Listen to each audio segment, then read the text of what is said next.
It's frustrating when people say they no longer make good movies anymore. The issue is that there are far too many movies, so the quality films are often buried in the heap. All one would have to do is watch Alexander Payne's latest masterpiece and tell me good movies aren't made anymore. You suck, you jackass!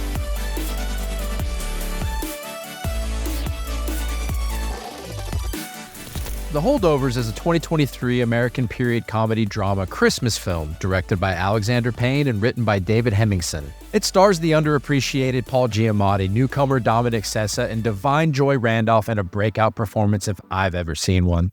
The film's set in late 1970 at the posh but stodgy Barton boarding school for boys outside Boston.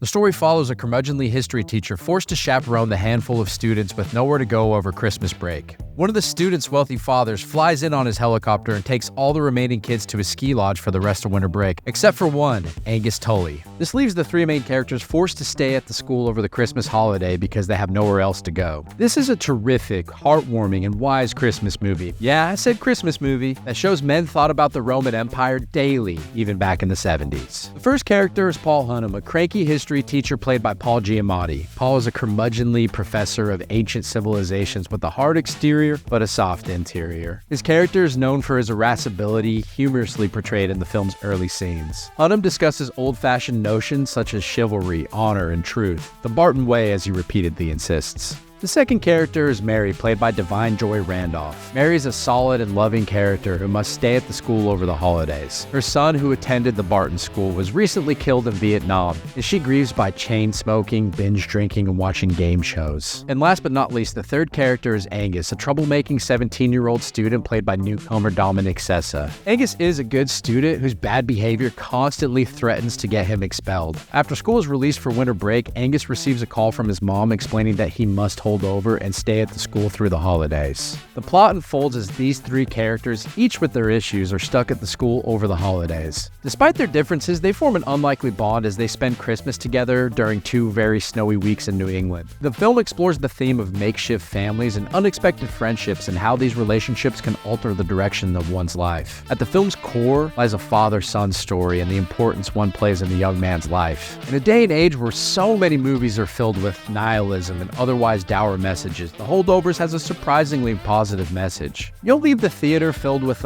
warmth that wasn't present when you arrived. The performances in this movie are the standout highlight for me. Paul Giamatti's always been a criminally underrated character actor, and he was born to play the role of Paul Hunnam. I dare say here he gives the performance of his career, and that really is saying something. Paul is a nuanced and complicated character who has many layers in his past underneath his gruff exterior. When crafting this role, Alexander Payne said that he wrote the character specifically with Giamatti in mind, and it shines throughout the film. Dominic Sessa is a newcomer in the film industry, but I have a feeling we're going to be seeing a lot of him in the future. For a film debut, he gives an incredible performance about a kid who's smarter than everyone else his age and tends to find trouble and act out. One of the things that's great about his character is that every emotional beat that's supposed to hits harder by his subtle but excellent acting chops. I really was impressed with his performance. And there's Divine Joy Randolph, who stands out as the grieving cook, Mary. She's a drunk and uses it as a crutch to mask the trauma of losing her only child. Totally relatable if you're a parent. I feel we're going to see these three in many of the categories this upcoming award season. The Holdovers proves that a great movie is possible if you have these three things: a great script, a competent director, and great actors. That's it.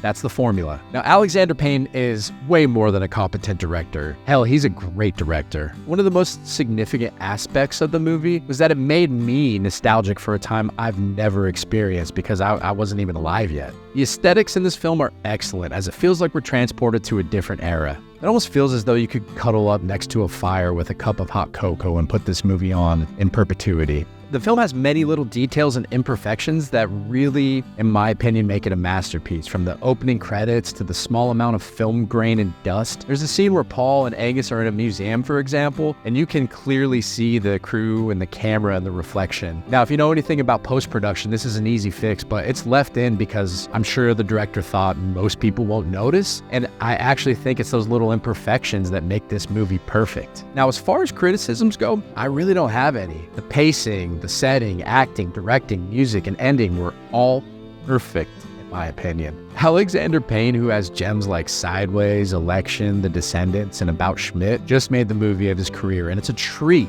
for anyone who takes the time to sit down and just escape for a couple of hours. My dad grew up near this area of Massachusetts, and I'm sure this movie's gonna hit hard for him. If you followed me for some time, you know that there aren't many movies I heap this sort of praise on, but The Holdovers is pretty close to a perfect movie. From the story, the script, the subtle camera work, the editing, the directing, and the phenomenal acting, this may be the best film I've seen in a couple of years. I was thinking about it the other day. Something has changed in 2023, and it feels like studios are starting to put a little bit more weight and substance when it comes to movies. So because of that, I give The Holdovers a 9.5 out of 10. That means stop what you're doing and go see it. Or as prophecy is told, somewhere out there a fairy drops dead.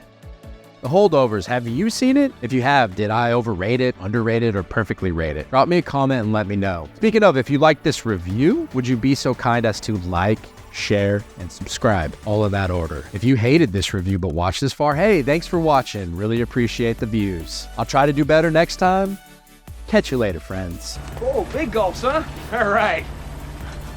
Well, see you later.